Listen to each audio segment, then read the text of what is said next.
بسم الله الرحمن الرحيم. ما رأى صلى الله عليه وسلم حين ضرب الصخرة يوم الخندق وما بشر به أصحابه رضي الله عنهم. وأخرج النسائي عن أبي سكين رجل من محررين عن رجل من أصحاب النبي صلى الله عليه وسلم قال: لما أمر رسول الله صلى الله عليه وسلم بحفر الخندق عرضت لهم صخرة حالت بينهم وبين الحفر، فقام النبي صلى الله عليه وسلم وأخذ المعول ووضع رداءه ناحية الخندق وقال: وتمت كلمة ربك صدقا وعدلا لا مبدل لكلماته وهو السميع العليم. ونظر ثلث الحجر وسلمان الفارسي رضي الله عنه قائم ينظر، فبرق مع ضربة رسول الله صلى الله عليه وسلم برقة، ثم ضرب الثانية وقال: وتمت كلمة ربك صدقا وعدلا لا مبدل لكلماته وهو السميع العليم. ونظر الثلث الآخر وبرقت برقة ورآها سلمان، ثم ضرب الثالثة وقال: وتمت كلمة ربك صدقا وعدلا لا مبدل لكلماته وهو السميع العليم. فنظر الثلث الباقي وخرج رسول الله صلى الله عليه وسلم وأخذ رداءه وجلس، وقال سلمان: يا رسول الله، رأيتك حين ضربت لا تضرب ضربة إلا كانت معها برقة. قال رسول الله صلى الله عليه وسلم: يا سلمان، رأيت ذلك؟ قال: إي والذي بعثك بالحق يا رسول الله. قال: فإني حين ضربت ضربة الأولى رفعت لي مدائن كسرى وما حولها ومدائن كثيرة حتى رأيتها بعيني.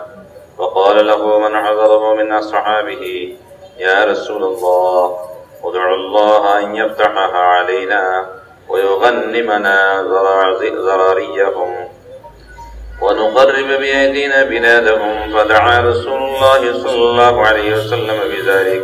قال: ثم ضربت الضربة الثانية فرفعت لي مدائن كيسر وما حولها حتى رأيتها بعيني. قالوا: يا رسول الله، ادع الله أن يفتح علينا يغنمنا ذراريهم ونقرب بأيدينا بلادهم. فدعا رسول الله صلى الله عليه وسلم ثم قال: ثم ضربت الثالثة ورفعت لي مدائن حبش وما حولها من القرى حتى رأيتها بعيني. ثم قال رسول الله صلى الله عليه وسلم: دعوا الحبش ما ودعوكم وتركوا الترك ما تركوكم. وفي رواية منه أبو داود: دعوا الحبش ما ودعوكم وتركوا الترك ما تركوكم. وأخرجه ابن جرير عن عمرو بن عوف المزني فذكر حديثا فيه: فجاء النبي صلى الله عليه وسلم فأخذ المعول من سلمان فضرب الصخرة ضربة صدعها وبرقت منها برقة أذعت ما بين لابطيها يعني المدينة حتى كأنها مصباح في جوف ليل مظلم. فكبر رسول الله صلى الله عليه وسلم تكبير فتح وكبر المسلمون، ثم ضربها الثانية فكذلك، ثم الثالثة فكذلك. وذكر ذلك سلمان والمسلمون لرسول الله صلى الله عليه وسلم وسألوه عن ذلك النور، فقال: لقد جاء لي من الأولى قصور الحيرة ومدائن كسرى كأنها نياب الكلاب. فأخبرني جبريل أن أمتي ظاهرة عليها.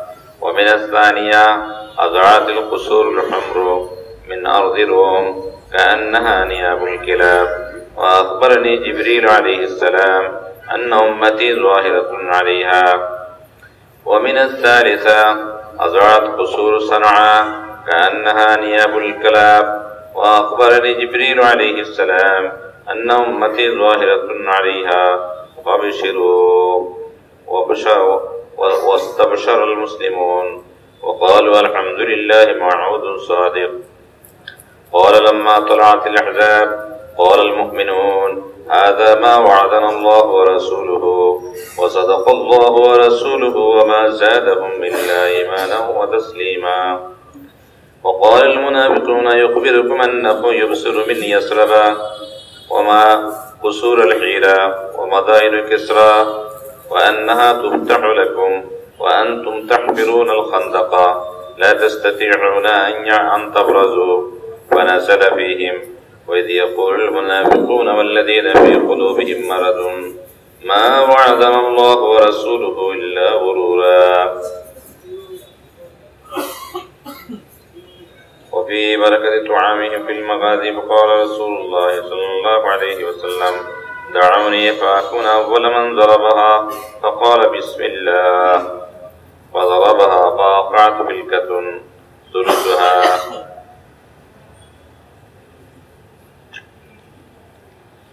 فقال الله أكبر قصور الروم ورب الكعبة ثم ضرب أخرى فوقعت فلكة فقال الله أكبر قصور فارس ورب الكعبة.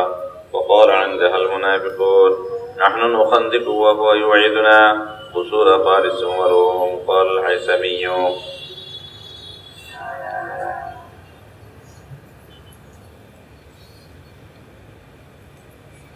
সাহাবায়ে কেরাম আজমাইন নবী সাল্লাল্লাহু আলাইহি ওয়াসাল্লামের খবরের উপরে না দেখা সত্ত্বেও কিরকম ঈমান রাখতেন, কিরকম ইয়াকিন করতেন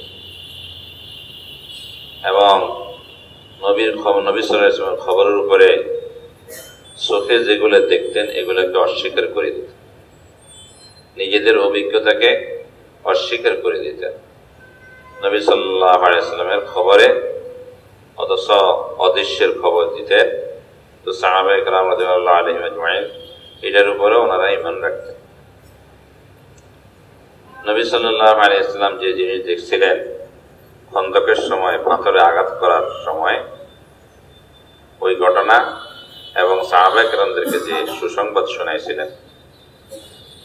আবি সুকাইনা বাহরাইনের এক ব্যক্তি, নবী সাল্লাল্লাহু আলাইহি ওয়াসাল্লামের সাহাবীদের এক ব্যক্তি থেকে তিনি বর্ণনা করেন যে রাসূলুল্লাহ সাল্লাল্লাহু আলাইহি ওয়াসাল্লাম যখন খন্দক খননের হুকুম দিল তখন তাদের সামনে এমন একটা বড় পাথর উদ্ভাসিত হইল, সামনে পড়ল যে তাদের খননের কাজে সেটা বাধা হয়ে গেল। এরপর নবী সাল্লাল্লাহু আলাইহি ওয়াসাল্লাম দাঁড়ায় খাড়াইলেন, যখন সংবাদ দিল যে আমরা আর পারতেছি না, সামনে আগাইতে পারতেছে, এত বড় পাথর আর এটাকে ভাঙার শক্তিও নাই, হটাইবার শক্তিও নাই। তো নবী সাল্লাল্লাহু আলাইহি ওয়াসাল্লাম উঠে খাড়াইলেন আর তিনি এরকম কুড়াইল নিলেন, কোদাল নিয়ে নিলেন অথবা কুড়াল নিলেন এবং নিজের চাদরটা খন্দকের এক পাশে রাখিয়া নবী সাল্লাল্লাহু আলাইহি ওয়াসাল্লাম এই আয়াত পড়িয়া আঘাত করলেন। ওয়াতাম্মাত কালিমাতু রাব্বিকা সিদকান ওয়া আদলা লা মুবাদদিলা লিকালিমাতিহি ওয়া হুয়াস সামিউল আলিম, যে আপনার রবের ওয়াদা, আপনার রবের কলমা সত্যের দিক দিয়া, ইনসাফের দিক দিয়া পরিপূর্ণ হয়ে গেছে আর তার কলেমার কোনো পরিবর্তন হবে না, কারণ এটার হেফাজতে তিনি নিজেই জিম্মাদারি নিয়েছেন, তিনি শ্রবণকারী এবং তিনি মহাজ্ঞানী। এই আয়াত পড়িয়া একটা পাথরে আঘাত করল, পাথরের 1/3 একবারে গুঁড়া গুঁড়া হয়ে মাটির সাথে পড়ে গেল এবং সালমান ফারসি রাদিয়াল্লাহু তাআলা দাঁড়াইয়া দেখতেছে এবং রাসূলুল্লাহ সাল্লাল্লাহু আলাইহি ওয়াসাল্লামের আঘাতের সাথে একটা বিদ্যুতের মতো চমকে উঠল। এরপরে দ্বিতীয়বার আবার আঘাত করলেন ওই আয়াত পড়িয়া, তো 3/2 ভাঙিয়া গেল, একটা বড় আগুনের মতন বিদ্যুতের মতন চমকে উঠল। সালমান রাদিয়াল্লাহু তাআলা আনহু দেখলেন, তৃতীয়বারও মারলেন এই আয়াত পড়িয়া, তো 1/3 ভাঙি শেষ হয়ে গেল, পুরো পাথরে গুঁড়া গুঁড়া হয়ে গেল। রাসূলুল্লাহ সাল্লাল্লাহু আলাইহি ওয়াসাল্লাম খন্দক থেকে বাইরে হইলেন, নিজের চাদরটা নিয়ে সাহাবাদের কাছে যেয়ে বসলেন সালমান রাদিয়াল্লাহু আনহু জিজ্ঞেস করলেন, ইয়া রাসূলুল্লাহ, যে আমি দেখলাম আপনাকে যখনই আপনি আঘাত করলেন প্রত্যেক আঘাতের সাথে সাথে একটা বিদ্যুতের ন্যায় আগুন বাইর হইল। রাসূলুল্লাহ সাল্লাল্লাহু আলাইহি ওয়াসাল্লাম বললেন যে, হে সালমান, তুমি কি দেখেই ফেলছো? হ্যাঁ ইয়া রাসূলুল্লাহ, ওই আল্লাহর কসম, ইয়া আল্লাহ আপনাকে হক দিয়ে পাঠিয়েছে ইয়া রাসূলুল্লাহ। তারপরে বললেন, আমি যখন প্রথম আঘাত করলাম তো আমার সামনে কেসরার শহর এবং তার আশেপাশে যে শহরগুলো ছিল এবং অন্যান্য আরো অনেক শহর আমার সামনে উদ্ভাসিত হয়ে গেল, যেমন নাকি আমি স্বচক্ষে দর্শন করছি। যারা উপস্থিত ছিল তারা বলল যে, ইয়া রাসূলুল্লাহ, আপনি দোয়া করেন আল্লাহ তাআলা যেন এই সমস্ত শহরগুলো আমাদের জন্য আমাদের এই শহরগুলোর উপর আমাদেরকে বিজয় দিয়ে দেন, অর্থাৎ আমরা যেন এই শহরগুলোর উপরে জয় লাভ করি এবং তাদের আওলাদদেরকে আমাদের জন্য গনিমতে পরিণত করিয়ে দেন এবং আমাদের হাতে তাদের শহরগুলোকে আল্লাহ তাআলা যেন তসতস করিয়ে দেয়। তো রাসূলুল্লাহ ওইভাবে দোয়া করলেন। তারপরে বললেন, আমি দ্বিতীয়বার যখন নাকি ওই পাথরে আঘাত করলাম তো আমার সামনে কেসরার শহরগুলো, তার আশেপাশের যত শহর আছে তাদের অধীনে, এগুলো সবগুলা আমার সামনে ভাসিয়ে উঠল, যেমন নাকি আমি নিজের চোখে দেখে ফেলি। তো তারা বললে, ইয়া রাসূলুল্লাহ, আল্লাহর কাছে দোয়া করেন আল্লাহ তাআলা যেন এই সমস্ত শহরের উপর আমাদেরকে জয় দান করেন এবং তাদের সন্তানাদিকে আমাদের জন্য গনিমত স্বরূপ বানিয়ে দেন এবং আমরা যেন আমাদের হাতে তাদের শহরগুলোকে আল্লাহ তাআলার হুকুমে তসনস করিয়ে দেই। তো রাসূলুল্লাহ সাল্লাল্লাহু আলাইহি ওয়াসাল্লাম এইভাবে দোয়া করলেন। তারপরে বললেন, আমি যখন তৃতীয়বার যখন নাকি পাথরে আঘাত করলাম তো আমার সামনে হাফসা তার আশেপাশের গ্রামগুলো পর্যন্ত ভাসিয়ে উঠল, যেমন নাকি আমি স্বচক্ষে দর্শন করছি। তারপরে রাসূলুল্লাহ সাল্লাল্লাহু আলাইহি ওয়াসাল্লাম বললেন, হাফসাওয়ালারা যদি তোমাদেরকে নিষ্কৃতি দেয় তো তোমরাও তাদেরকে নিষ্কৃতি দিয়ে দিবে, আর তুর্কিস্তানওয়ালারাও যদি তোমাদেরকে ছাড় দেয় তাহলে তোমরাও ছাড় দিবা। তারা যদি তোমাদের উপর হামলা করে তোমরাও তাদের উপর হামলা করবে। অন্য এক রাওয়ায়াতের মধ্যে আবু দাউদ শরীফে আছে যে হাফসাওয়ালাদেরকে তোমরা ছাড় দিবা তারা যদি তোমাদেরকে ছাড় দিয়ে দেয়, এবং তুর্কিওয়ালাদেরকে তোমরা নিষ্কৃতি দিয়ে দিবে যখন তারাও তোমাদেরকে নিষ্কৃতি দিয়ে দিবে। ইবনে জারীর রাদিয়াল্লাহু তাআলা আনহু একটা হাদিস বর্ণনা করছেন, এর মধ্যে ওয়াও আছে যে নবী সাল্লাল্লাহু আলাইহি ওয়াসাল্লাম আসলেন, আর সালমান রাদিয়াল্লাহু তাআলা থেকে কুড়ালটা লইলেন আর পাথরের মধ্যে একটা আঘাত করলেন, এমন ভাবে আঘাত করলেন, এমন জোরে যে এটার এক খণ্ড ভাঙিয়ে পড়ে গেল। এবার এর থেকে একটা বড় আলো বাইর হইল, বলে যে এত বড় আলো বাইরেছে যে অন্ধকার রাত্রে চারাগের মতো পুরা মদিনা শরীফটাই আলোকিত হয়ে গেল এবং নবী সাল্লাল্লাহু আলাইহি ওয়াসাল্লাম বিজয় দানি দিলেন, আল্লাহু আকবার।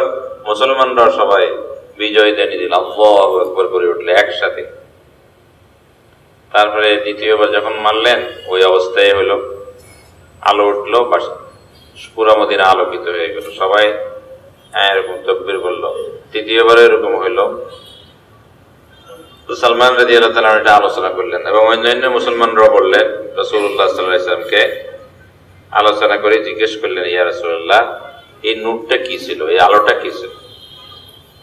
তো হুজুর সাল্লাল্লাহু আলাইহি ওয়াসাল্লাম বললেন যে প্রথম আঘাতে হীরার মহলগুলো এবং কেসরার শহরগুলো আমার সামনে কুকুরের দাঁতের মতন ভাসিয়ে উঠছে, আর জিবরাইল আলাইহিস সালাম আমাকে বলল যে আমার উম্মত এই সমস্ত শহরের উপরে জয়লাভ করবে। দ্বিতীয়বার আঘাতের দ্বারায় রোমের লাল বিল্ডিং গুলো যে আছে সবগুলো লাইন করা লাল বিল্ডিং গুলো, এগুলো সবগুলো কুকুরের দাঁতের মতন ওই আলোর ভিতরে আমার সামনে উদ্ভাসিত হয়ে গেছে। আর আমাকে জিবরাইল আলাইহিস সালাম বলল যে আমার উম্মত এগুলোর উপরে বিজয় লাভ করবে। তৃতীয়বারের দ্বারায় যে সনা ইয়ামানের যে শহর আছে এর মহলগুলো কুকুরের দাঁতের মতো আমার সামনে ভাসিয়ে উঠল। আর আমাকে জিবরাইল আলাইহিস সালাম বলল যে আমার উম্মত এগুলোর উপরে বিজয় লাভ করবে। হে মুসলমানরা, তোমরা সবাই সুসংবাদ গ্রহণ করো। আর সাহাবারা সবাই আনন্দিত হইল, আর সবাই বলল আলহামদুলিল্লাহ, এ তো সত্য অঙ্গীকার, সত্য ওয়াদা।